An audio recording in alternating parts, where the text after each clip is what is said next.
नमस्कार. विशेष मुलाखतीच्या या भागामध्ये आपल्या सगळ्यांचं स्वागत. मी प्रसाद काथे. आपल्या सोबत आहेत मुंबई भारतीय जनता पार्टीचे अध्यक्ष, भारतीय जनता पार्टीचे आमदार आशिष शेलार. आशिषजी नमस्कार आणि धन्यवाद.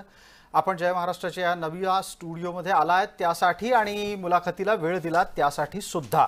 ताज्या घडामोडींपासून सुरुवात करूयात. आपले नेते देवेंद्र फडणवीस यांनी एक ताजं वक्तव्य केलंय की भारतीय जनता पार्टीच्या सगळ्यांनी विधानसभेसाठी तयार व्हायला हवं. तुम्हाला वैयक्तिकरित्या वाटतंय का की भाजपाचे नेते आणि कार्यकर्ते सुद्धा मनानं निवडणुकीसाठी तयार आहेत? 100% आम्ही तयारीमध्ये आहोत. तयारीला लागलो आहोत, तयारीचं काम करतो आहोत आणि तयारीने महायुती जिंकेल आणि तयारीने महाविकास आघाडीचा पराभव करेल.